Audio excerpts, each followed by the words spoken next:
Bonjour les amis, aujourd'hui je vais vous lire l'histoire de Belle la coccinelle.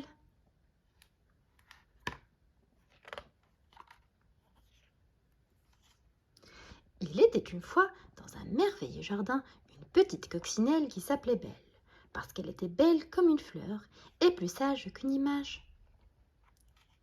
Sa mère, Madame la coccinelle, pouvait en être fière. Jamais elle ne désobéissait, jamais elle ne montait. Tous les insectes du jardin disaient lorsqu'elle passait « Quelle adorable demoiselle !» Un jour, Belle se posa par mégarde sur le nez crochu d'une vieille femme tombée du ciel. Ce nez, vous l'avez compris, était celui d'une sorcière qui n'aimait pas, mais alors pas du tout qu'on vienne lui chatouiller. « Je veux que tu deviennes la plus laide des coccinelles et que ton cœur soit plus noir que les taches que tu portes. » Puis elle secoua sa longue cape avant de disparaître. Ainsi, le sort s'accomplit. Belle devint vraiment très vilaine.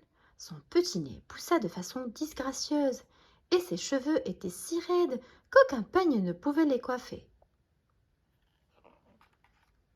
À la maison, ce qui faisait pleurer sa mère, ce n'est pas tant que Belle enlaidissait, mais c'est surtout qu'elle montait et lui désobéissait. « Qu'ai-je fait au bon Dieu pour avoir une telle fille ? Rien du tout. Bête à bon Dieu j'étais, bête et méchante je suis, répondait la vilaine en sifflotant. À tous ses amis, les insectes du jardin, elle faisait des grimaces ou leur jouait des mauvais tours. La chenille excédait la menacer. « Si je t'attrape, je vais te donner une fessée, sale petite peste. » Mais Belle se moquait bien des fessées et des menaces de ses vieux amis, car depuis, elle s'en était fait de nouveau qu'elle adorait. Dolly, la grosse araignée, et Tony, le crapaud baveux. Or, une nuit, une fée apparut. Elle portait une robe brodée d'étoiles qui scintillait à chacun de ses pas. Sur un tapis de fleurs, elle s'assoupit. « Regardez, une fée! Volons-lui sa baguette magique, dit Tony. « Oh oui, volons-lui !» reprit Dolly. Aussitôt dit, aussitôt fait.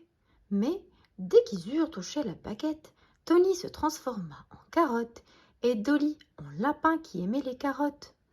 Quant à notre coccinelle, la fée lui réserva un autre sort. En un clin d'œil, Belle retrouva la gentillesse et la beauté que la sorcière lui avait enlevées.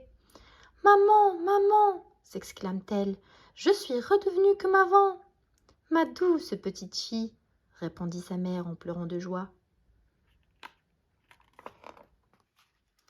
Ainsi, à partir de ce jour, tous vécurent en paix dans ce merveilleux jardin. Et si une coccinelle se pose sur votre main, surtout ne la chassez pas. Faites plutôt un vœu, je suis sûre qu'il se réalisera. Et voilà, l'histoire de Belle la coccinelle est terminée.